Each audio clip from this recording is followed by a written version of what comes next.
தொழில் சந்தை என்றது வேகமாக உருமாறி கொண்டிருக்கிறது. அந்த தொழில் சந்தையில எதிர்பார்க்கப்படுற விஷயங்களும் மாறிக்கொண்டிருக்கிறபடி நான் தொடர்ச்சியா கதைக்கிறேன். இதை கொஞ்சம் ஆதாரபூர்வமாக விளக்குறதுக்கு இந்த அட்வர்டைஸ்மெண்ட் பாத்தீங்கன்னா சொல்லும். இந்த ஒரு அட்வர்டைஸ்மெண்ட்ல இப்படி நான் கிட்டத்தட்ட ஒரு 7-8 அட்வர்டைஸ்மெண்ட் பார்த்திருக்கிறேன். ஸோ இதை பற்றி கதை கொண்டு வந்ததற்காகத்தான் இந்த போஸ்ட். இது டிக்டாக் கான்டென்ட் கிரியேட்டர்.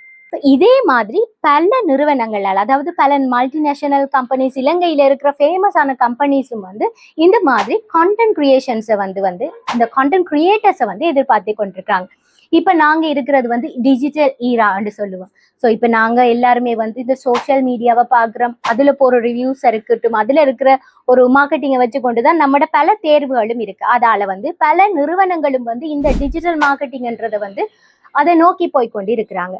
இதற்கு நான் என்ன படிக்கணும் என்று கேட்டீங்கன்னா, இந்த அட்வர்டைஸ்மெண்ட்ல எங்கேயாவது பாத்தீங்களா இந்த டிகிரி வேணும், இத்தனை வருடங்கள் படிச்சிருக்கணும், இந்த நிறுவனத்தில் தான் படிச்சிருக்கணும், எந்த ஒரு குறிக்கோளும் ஒரு ரிக்வயர்மெண்ட்டுமே இல்லை. ஆனா அவங்க எதிர்பார்க்கிற விஷயங்களையுமே எந்த ஒரு பட்ட படிப்புமே பியூரா தருமான்னு கேட்டா இது கொஞ்சம் சந்தேகத்துக்குரிய விஷயம்தான். இப்ப இந்த மாதிரி ஒரு ஜாப் இருக்கும் போது உங்ககிட்ட இருக்கிற பேஷனையும் இந்த ஜாப் மார்க்கெட்ல இருக்கிற ரிக்வயர்மெண்ட்டையும் எப்படி மேட்ச் பண்ணலாம்ன்றதை பார்க்கணும். ஒன்று, இது தொடர்பாக படிக்கணும். ஆனா படிக்கும் போதும் இந்த எல்லா விடயங்களையும் அந்த பட்ட படிப்புன்றது தராது. ஏனென்றா இது டைனமிக்கான விஷயமா இருக்கு.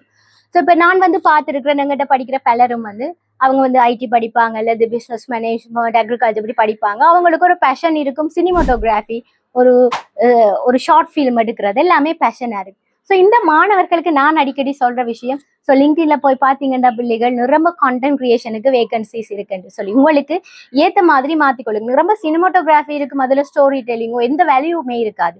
ஸோ இந்த உங்கள்கிட்ட இருக்கிற ஒரு திறமையை எப்படி காசாக மாற்றிக்கொள்றது, இந்த தொழில் சந்தைக்கு ஏற்ற மாதிரி மாற்றிக்கொள்றதுன்ற பற்றி நீங்க கட்டாயமா பார்க்கணும்.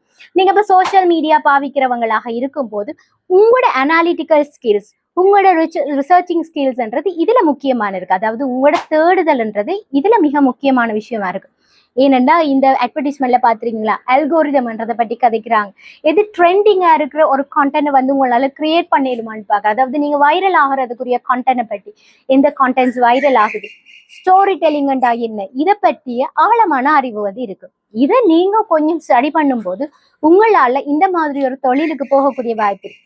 ஸோ உங்களோட பேஷன் இருக்கு, உங்கள்கிட்ட இன்ட்ரெஸ்ட் இருக்கு, ஜாப் மார்க்கெட்ல நிரம்ப ஆப்பர்ச்சுனிட்டிஸ் இருக்கு. ஸோ நீங்களும் ஒரு கான்டென்ட் கிரியேட் ஆகிறதுக்கு வாய்ப்புகளும் நிரம்பவே இருக்குது.